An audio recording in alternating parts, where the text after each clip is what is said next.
ناخدا یش راج production کی 6th film ہے جو 1981 میں ریلیز ہوئی۔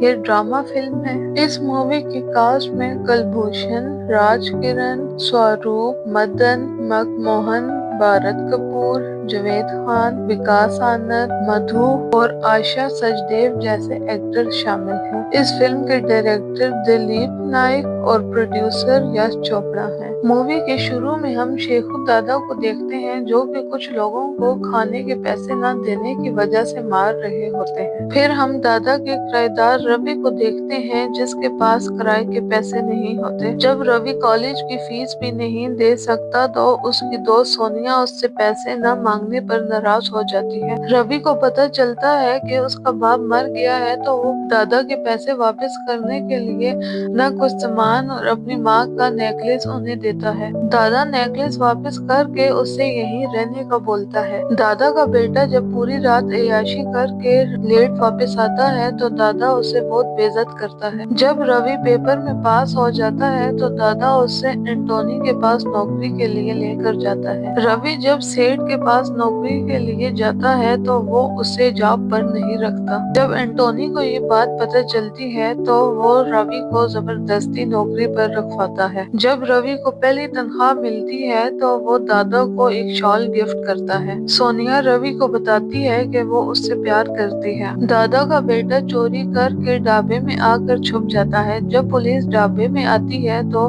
انہیں وہ نہیں ملتا۔ شرفو بیگ ڈھونڈنے کے لیے واپس آتا ہے تو بیگ روی کے پاس ہوتا ہے۔ وہ روی سے لڑتا ہے۔ جب دادا یہ دیکھتا ہے تو وہ شرفو کو گھر سے نکال دیتا ہے اور روی کو اپنا بیٹا بنا لیتا ہے۔ روی جب سونیا کے پتا سے ملنے کے لیے جاتا ہے تو وہ آگے سے سیٹھ نکل آتا ہے۔ سیٹھ اس بارے میں اینٹونی کو بتاتا ہے جو کہ یہ بات دادا کو جا کر بتاتا ہے۔ سیٹھ جب سونیا کو روی سے ملنے کے لیے منع کرتا ہے تو سونیا اس کی بات مان لیتی ہے۔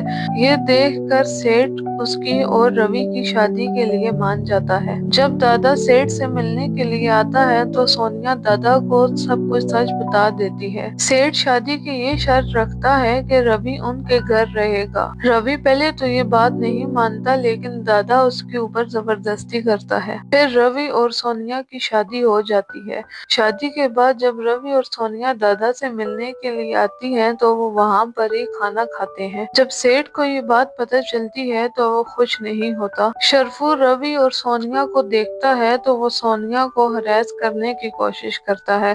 یہ دیکھ کر روی اسے بہت مارتا ہے۔ دادا کو شرفو کی اس بات کا پتہ چلتا ہے تو وہ روی پر بہت غصہ ہوتے ہیں۔ دادا